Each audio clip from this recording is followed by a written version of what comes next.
Hi everybody, today we're going to read The Smallest Girl in the Smallest Grade. Hardly anyone noticed young Sally McCabe. She was the smallest girl in the smallest grade. Sure, her name could be heard in the daily roll call, and she marched with her books down the same school hall, but hardly anyone noticed young Sally McCabe. And they certainly didn't know, or at least didn't mention, that Sally was paying super special attention. To the abandoned kite in the tangled string, to the 27 keys on the janitor's ring, to the leaves as they turn green to gold in the fall, to the time Tommy Torino was tripped in the hall. She watched as the wildflowers tipped toward the light and heard the howl of a hound dog late one night. She was there when the stray cats who normally fought conducted a meeting in the church parking lot. She saw Kevin McCoon get pushed off the slide and the oncoming tears that he wanted to hide. And she'll never forget that parent-teacher day when Billy's much larger father suddenly dragged him away. But through all the mean words and all the cold stares, no one ever noticed that Sally was there. And they certainly didn't know, or at least didn't mention, that Sally was paying super extra special attention. She'd seen how a whisper could make someone cower, like a bulldozer crushing through fields of wildflowers.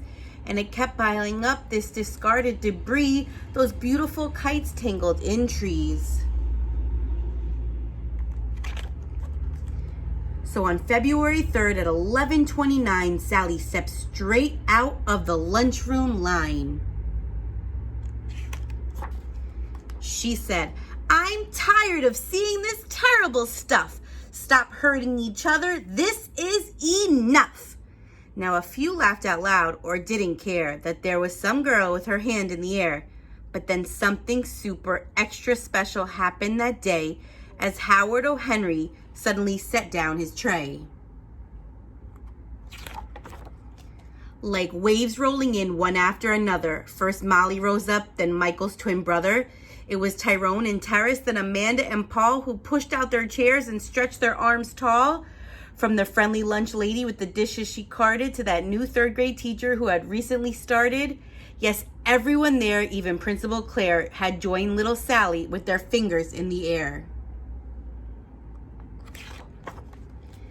And though hound dogs were destined to howl at night, and most stray cat meetings would end up as fights, and kites would continue to get stuck in trees, they all felt for a moment like the janitor's keys, fastened together with a heavy steel ring that held all the secrets to unlock everything.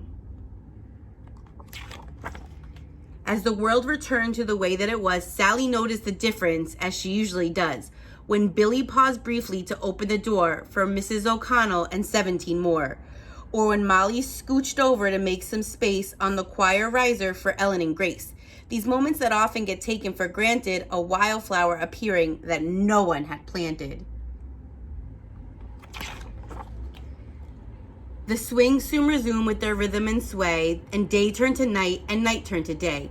People remembered and would often quite mention that Sally had been paying super extra special attention, and how the world could transform and a change could be made by the smallest girl in the smallest grade.